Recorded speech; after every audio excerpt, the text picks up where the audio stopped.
Hello, Gov Kids. This video is the how-to for Tuesday's assignment.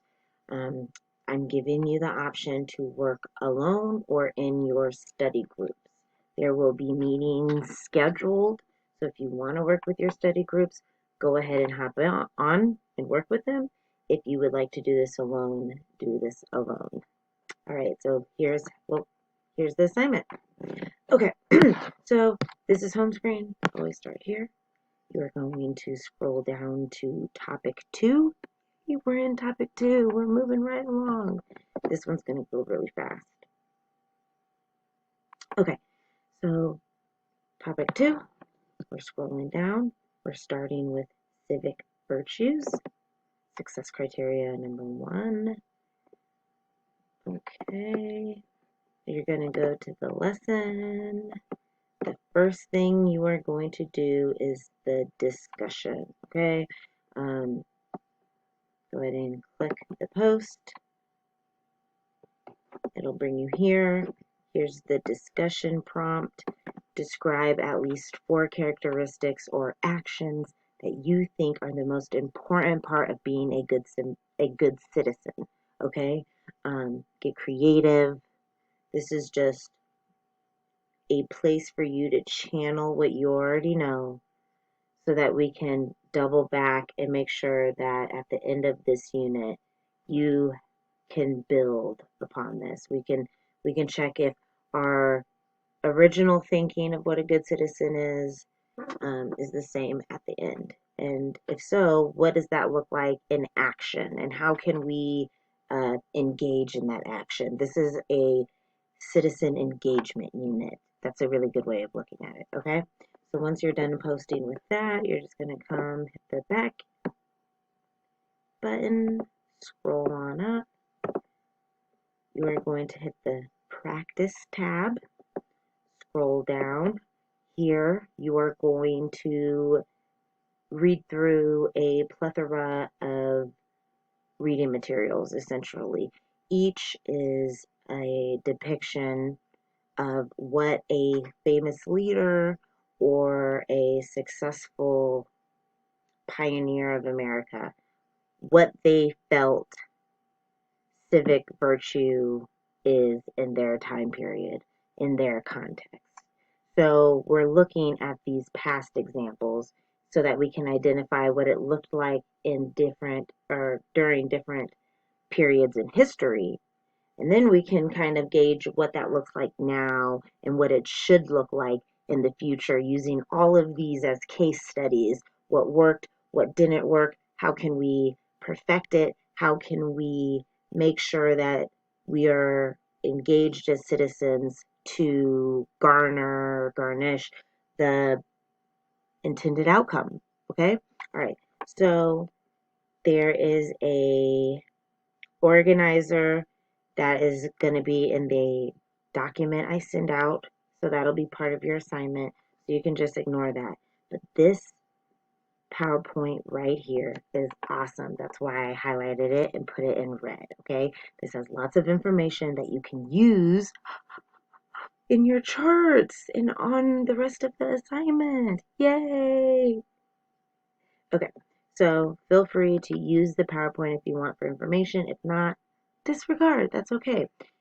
The idea is that you guys decide to work in your groups together, because if you do that, you guys can divide the sources amongst yourself, and together you guys can fill out the chart that goes along with it. You should look at that. Okay, so this is the chart, and there are 5 columns. You can use any 5 of the sources. I just stuck these in there because they were the first 5. So please feel free to pick and choose which sources you use, and it is as simple as you read the source and you identify what that person thought civic virtue was. What were some of the characteristics, some of the qualities, some of the actions, some of the engagements a good citizen does, displays.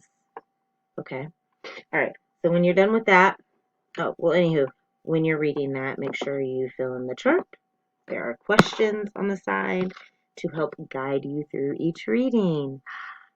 Thought of everything. Okay. When you are finished with that, you are going to scroll on down and hit next. We're moving right along, friends. Okay, now we're moving on to liberals versus conservatives. Yay! So we're getting into ideology. Ideology is just a really fancy way of saying our beliefs, our political beliefs about what the function of government should be, how it should function, what the role of the people should be in the government, all types of things. So that's what we're going to do during this part. So the first thing you're going to do is you are going to come up to the lesson. You are going to scroll down, and this is what you're looking for. Are you conservative or are you liberal? That's the heading you should look for.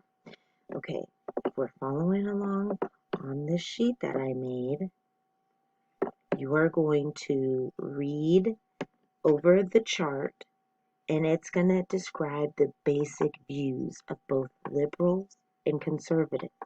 It's important that you think of liberals and conservatives on a continuum, so to speak. Looking for a piece of paper. On a spectrum. So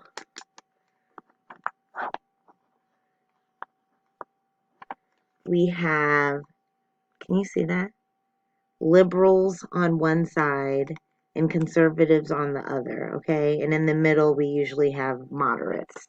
That's horrible, sorry.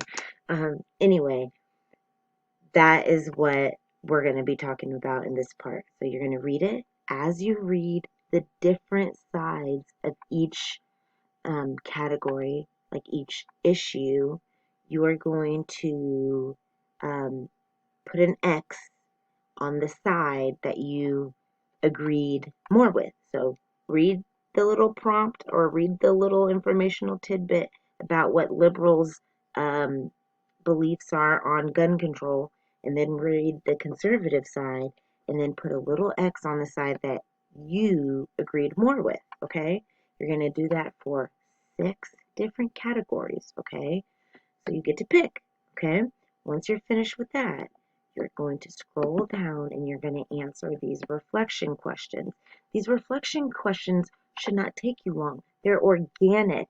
I'm asking you your opinion. I want you to insert yourself, your thinking, your beliefs, your background into these questions. So this should flow naturally and should take you mere minutes, okay?